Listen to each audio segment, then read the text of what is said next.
the National AI Research Resource, NAIR, is the objective there is to democratize access to the high-speed chips required to train your cutting-edge AI systems. Welcome to the Regulating AI podcast. Join host Sanjay Puri as he explores the dynamic and developing world of artificial intelligence governance. Each episode features deep dives with global leaders at the forefront of regulating AI responsibly, tackling the challenges using AI can bring about head-on and enabling balance without hindering innovation. Welcome to Regulating AI, a podcast dedicated to bringing diverse global voices together to discuss the creation of fair and equitable AI regulation. I'm your host, Sanjay Puri, and today we are honored to have with us Senator Todd Young of Indiana. Senator Young has been at the forefront of bipartisan efforts to address the challenges and opportunities presented by artificial intelligence. As a key member of the bipartisan Senate AI Working Group, he has played a crucial role in developing a comprehensive approach to AI policy in the U.S. Senate. Today, we'll be discussing the recent AI policy roadmap released by the bipartisan Senate AI Working Group, as well as Senator Young's perspectives on regulating AI and ensuring U.S. leadership in this critical field. Senator Young, welcome to the Regulating AI podcast. Thanks for having me on, Sanjay. Really appreciate it. Thank you, Senator. Senator, we have a global audience. It's made up of members of Congress, Senate, their staff, think tanks, as well as members in Europe Parliament, CEOs of companies, etc. So for our global audience, can you explain the genesis of the bipartisan Senate AI Working Group? Yeah, absolutely. Well, Senator Schumer and I, two of the four bipartisan collaborators in this effort, we have a history of working together on semiconductors. We were co-authors of the Chips and Science Act, and of course, chips are an essential part of training AI systems, and so there was sort of a natural extension of our work there into this artificial intelligence collaboration. But really what catalyzed our work and focused our minds was the ChatGPT moment, when it became clear to the American people that we were already in the midst of an AI revolution. And we began to think critically about some of the implications of this. Of course, were immediately, everyone was captivated by ChatGPT, but many were concerned about some of the risks posed by this new technology and the risks associated with an AI-enabled world. Senator Schumer, myself, Martin Heinrich, and Mike Rounds all shared this desire for us to continue to lead the world in innovating as it relates to artificial intelligence. And we understood that we didn't get out in front of some of the perceived risks, then there was a risk of overshooting with respect to a regulatory atmosphere and falling behind the Chinese Communist Party and others. Well, that's great. Senator, you released an AI policy roadmap. Can you tell our listeners some of the key priorities that were outlined in this document? Well, absolutely. One of the things that we learned very early on as we began to prepare to draft this roadmap was that our existing laws really addressed, Schumer, myself, Rounds, and Heinrich all agreed, addressed most of the concerns that people had. We have privacy laws, consumer protection laws, norms and laws around transparency, on and on, intellectual property. But the real challenge, as we saw, was adapting these existing statutes and bodies of legal precedent to an AI-enabled world. To the extent new challenges present and weren't captured in existing laws, we'll have to tweak our statutes. And that's how I think most of us would characterize it would be tweaks and gap filling.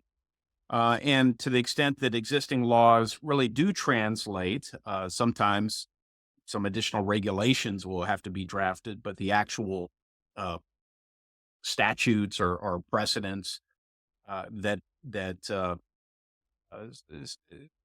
on which those regulations are based, uh, we just need to oversee that process. So, the more we begin to think about how our longstanding laws around some of these areas of concern actually could apply, the less daunting our legislative work struck us.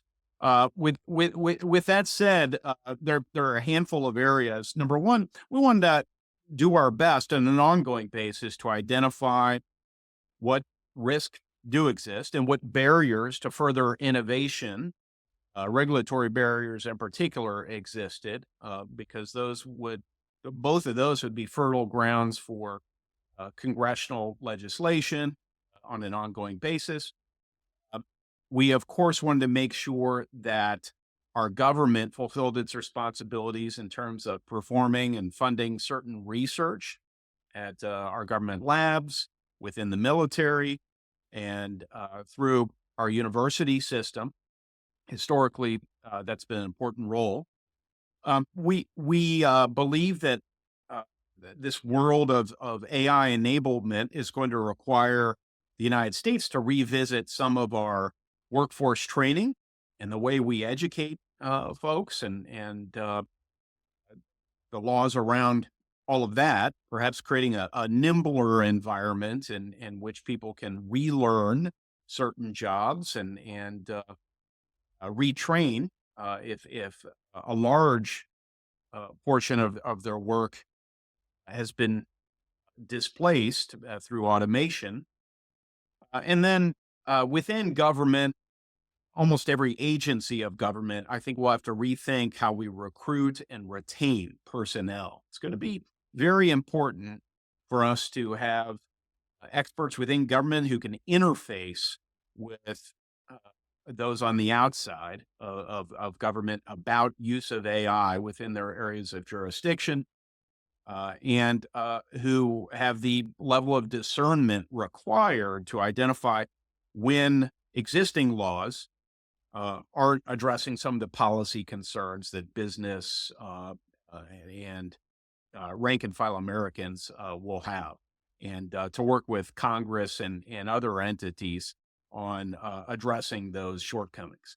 So, I mean, that's a host of different issues that arose. Those are some of the major themes. There were, of course, others discussed in our 30-page roadmap, as you know. No, so I think, Senator, you made some very important points. One was obviously, we have existing laws for a lot of things like privacy, consumer protection, et cetera. Maybe tweaking or filling the gaps is one thing that you said. Yes. The other thing is that you talked about how government agencies use AI and also our workforce. And that's an important issue, the reskilling of our workforce, because this technology, as everybody predicts, is going to change a lot of things for a lot of people. Do you see the government, the federal government or the state government, having a role in this transition, Senator? Well, I do. One thing we need to do, and I have some legislation to this effect, is to uh, equip our private sector more generously to go out and train their workers to apply artificial intelligence to whatever business environment they're working in. We have existing tax law that incentivizes business owners to do this, but it needs to become more generous, because I think increasingly it's going to fall on business owners to see that their employees really are AI savvy in their work, and that will be an issue not just for domestic, uh, concern, but also an issue of global competitiveness. So that's certainly one thing we need to do. I think K through 12, it's not in the main a federal government responsibility, but it has national, even international implications, and we're going to have to get better at whether you call it K through 12 or pre-K through 14, as many now refer to it. We need our young people to be comfortable with algorithms, have some knowledge of coding, but more importantly, become adept and uh, very used to using AI technologies and applying uh, the latest artificial intelligence, uh, technologies to their work. So that's certainly something we haven't been doing extensively in the past at a young age, and I think that's going to become increasingly important. Of course, the federal government has long paid to send people to post-secondary schools, from community college to all the way to post-grad, and the skills that we're investing in are going to have to shift as the demands of our economy changes as well. I think that's a great point that there has to be a shift in there.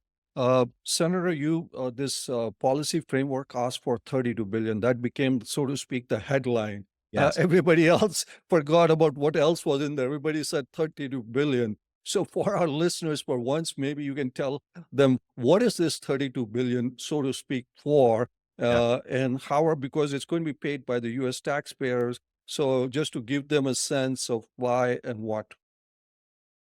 Well, yeah, it's a fair question, and naturally, when you have a 30-page document, I think, especially members of the non-technical media are looking for things that are very understandable and accessible, and everyone understands a large dollar figure. So that would our this $32 billion figure would go into, and this was recommended by the National Security Commission on Artificial Intelligence several years ago. They actually recommended $32 billion because it was the judgment of that independent group that it would take a $32 billion public investment, so that our certain types of research that wouldn't otherwise happen in the private sector could occur in furtherance of our national security. Um, can't itemize every research project that would fund, but the sorts of things it will fund are things that have a broader public good. So one could imagine, in addition to the direct national security innovations in coding that would occur, and that would happen through interfacing with our war fighters and all who support them. Um, there are certain investments that could benefit an entire sector. Think of trains, of all things. I actually stumbled across this one in recent weeks. I was visiting with some representatives of competing railroads, and I asked them how they use artificial intelligence, and they cited some work occurring at one of our major research universities to observe anomalies within the wheel bearings on rail cars. So when these anomalies, which are highly unsafe and can lead to the derailment of rail cars, including those carrying toxic materials, when those anomalies occur, there'll be an early warning. You can shut down the rail car, and because we have the ability to look at these things, we're protecting the American people and more likely to keep using a very efficient way of moving things from A to B. So, what could this be internalized to a company? Well, I mean, when you start to think about that, your Norfolk Southerns of the world are not, they don't have the internal expertise, and it would cost a whole lot for them to develop it, to have a sort of an AI skunk works. It's not really a high-tech business, and it would be highly inefficient economically to have competing railroads, and there are many across the country, including the short line railroads, that are going out and having to fund all this research. Be a lot more efficient if we did this through our research universities and so forth. So this is the kind of thing you can imagine occurring in the biological sciences, not just in transportation, in food sciences, I mean, on and on. And we will just have to see what sort of applications scientists, postdocs send in so that they can perform research. But the idea is not to duplicate things. It's also not to create. It's not a free riding dynamic where we all benefit from railroads. The low cost of shipping and safe shipping is baked into so much of what we buy. It would be almost impossible to disaggregate that. And historically, our federal government has done a really good job at helping to fund not just basic research, but a certain amount of applied research that has extensive spillover benefits throughout society. And that's what we're trying to enable. I think that's a very important point. We had the director of the NSF on the podcast, and he was talking about how they're funding community colleges and other areas in terms of AI, Senator.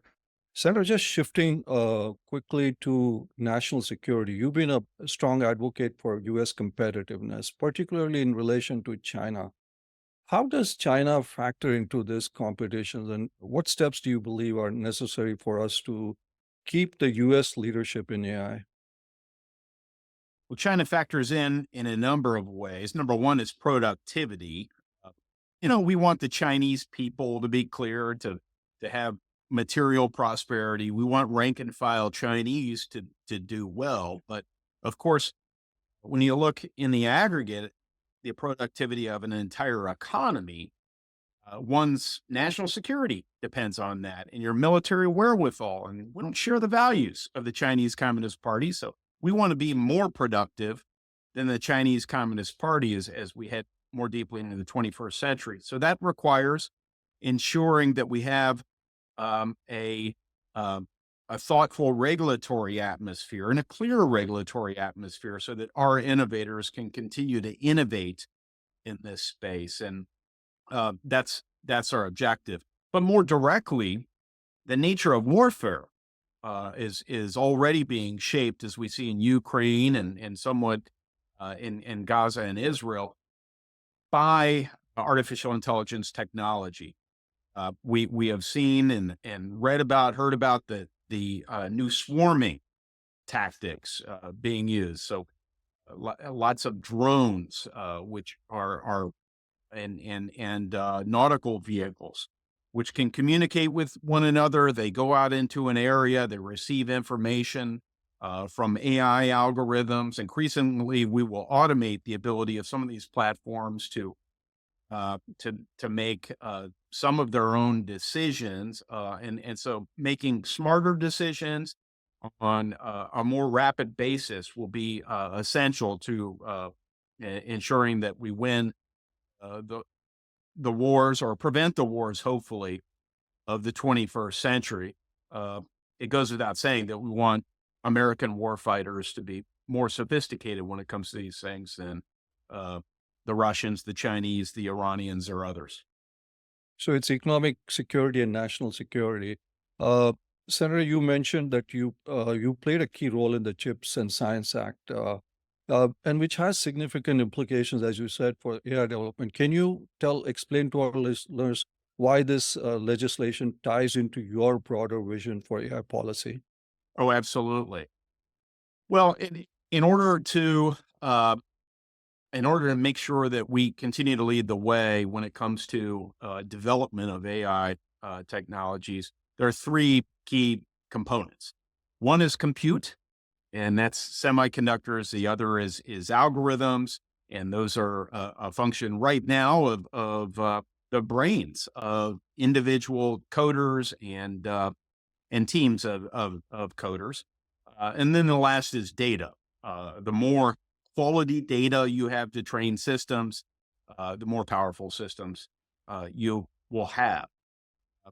One critical link, which was interrupted in the midst of the global pandemic, exposing a real vulnerability, in our supply chains was the compute, our Mhm. access to semiconductors. The purpose of the Chips and Science Act was to reshore much of the manufacturing of these semiconductors so we'd be less dependent on countries that didn't share our values, might even interrupt the transfer of these semiconductors into the United States in the future, and we become more resilient.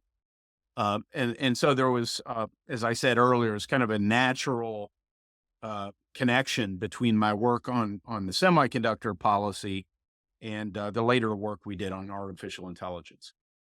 So it's co-joined, as you said, it's one of the three pegs of a very important peg of the three-legged stool. Um, Senator, talking about democratization of access, and you talked a little bit about that. You worked on the National AI Research Resource. One concern, and we get this a lot from our users as well as guests, is that training some of these large language models, it's almost like building a blockbuster drug. It costs $1 billion or half a billion or whatever it is, and small companies cannot do that. So there are two aspects to this: is how do we make sure that large tech companies don't do what social media happened? It ended up in the hands of 5 or 6 companies. And the second is the open source versus closed source, because it kind of goes hand in hand. So your thoughts for our listeners on that, Senator? Yes. So this is for the uninitiated, and I know you have a lot of users who Mhm. are very familiar with this. The National AI uh, Research Resource, NAIR, uh, is what the objective there is to democratize access to the high speed chips required to train your cutting edge AI systems, and also democratize access to many of the large data sets that are also required to train those models, so that uh, uh, access to those isn't just a function of how much capital you have in your bank accounts, but instead we want some innovators, perhaps who are not for profits or performing public research projects or in the earlier stages of developing a business model, have access to some of these chips, and so that's the objective, and we think it's really important. The other thing before we move on to open versus closed is large versus small. One other, Small. Yeah. and so antitrust has for a long period of time also refereed some of these issues, although not directly on point related to AI. Um, Antitrust needs to continue to remain the cop on the beat. Members of Congress need to make sure that the Federal Trade Commission, Department of Justice are doing their jobs. And I'm not advocating for changing how they've looked at some of these cases. Consumer harm has been the test during most of my lifetime, but that is something they're looking at right now, and that's an issue that members of Congress will need to really, be debating vigorously in coming months and years. With respect to open and closed source, oh goodness, there are so many opinions on this issue, and I I see advantages to both, of course, and vulnerabilities associated with the open source approach allows more people to innovate on top of earlier innovations. That has great appeal to me, and the whole open source movement is something that I have an affinity towards. But we do have to get better at addressing some of the security risks associated with doing that. If you take the handiwork of American, disproportionately Silicon Valley innovators, and you have a state sponsored effort by the Iranian regime uh, improve upon that in various ways, or Putin's regime. That's something we have not yet figured out how to really address, and I don't know that we will. So there again, These are one of these issues that, candidly, though we tangled with a lot of issues and came up with a lot of solid answers in the roadmap, we want committees within Congress to take up the issues as oftentimes we define them and try and assess what solutions there are to them. What we didn't advocate is, if we didn't know, we didn't have a really clear direction where to go, we decided not to pretend that we had the solution, right? Because otherwise we could end up constraining this industry, which would neither be in the interest of our economy or our national security. So we decided to do something members of Congress don't do often, which is demonstrate a little legislative humility because of this is an incipient area of technology. Oh, that's great. Finally, Senator, global collaboration. I mean, EU has passed an AI Act. Companies work globally. China is doing its own thing. India is doing its own thing. Do you see any value in harmonization or learning from different laws, etc.? Any thoughts on that for our global audience? I do. It would be great if China and the United States, to start with them, could address one another's security concerns, right? I'm highly dubious, but it doesn't mean we shouldn't keep talking. Okay, but I think it's far more likely that the United States will be harmonizing our technical standards, even our norms around the use of AI technology, with friends and what we call partners. And to the extent we can harmonize our domestic laws and land on a large body of technical standards that are shared and norms of use to inform future rulemaking and international standards, that's going to be in the best interest of our private sector innovators and investors who want to trade with one another and enjoy the scale that comes with international markets. But it's also, and this is the elegant thing in terms of our geopolitics, we can ensure that our values surrounding things of like privacy and transparency and consumer protection and norms against bias towards particular racial and ethnic groups and so forth are baked into the very technology that is going to drive growth in the 21st century. And to me, that's really exciting. It's an opportunity for the American people to ensure that our universal values, which is what the Enlightenment values were all about, are baked into these things. Now, there's a handful of countries that will resist that. The Chinese project, the Russian project, Iranians, Venezuelans, and Myanmar and others have in recent years been about the law of the jungle and making sure their leaders aren't restrained by any universal values or norms of behavior. So this is why it's really essential that we embark on this diplomatic work, this lawmaking, so we establish these standards and norms, but we do so delicately so that we don't constrain our innovative potential that will be important to our security.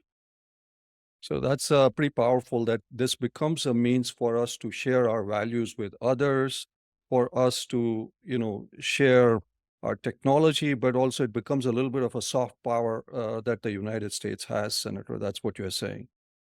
That's right. That's exactly what this is about. And I would take it just a slight step further and argue our convening power, our ability to persuade others to work with us to harmonize these standards, is also a function of the fact that we're trusted. We're not always perfect. We're not always consistent, but in the grand view of things, we are much more trusted than some of the adversary countries I mentioned. And so this is an economic issue, it's a national security issue, but it's a big time values issue as well. That's a great point, Senator. We've had many guests here, but you're the first one who's made the point that it is really a values issue. Senator, thank you so much. Your insight into the need for increased funding, workforce consideration, and the importance of maintaining U.S. leadership in AI innovation for values and national security really have provided a valuable perspective on the future of AI regulation. And your ability to, emphasize bipartisan cooperation and the need for balanced approach really fosters innovation while addressing potential risks. So thank you, Senator, for sharing your time and insights. And to our listeners, thank you for tuning into Regulating AI. We hope this conversation has provided you with valuable insights. And until next time, this is Sanjay Puri signing off. Thank you so much, Senator. This was fantastic. Really, really great. Thanks for having me on. Thanks for tuning in to the Regulating AI Innovate Responsibly podcast. You'll find links in the show notes to any resources mentioned on the show. If you're enjoying our podcast, please subscribe so you'll never miss an episode and leave us a 5-star review.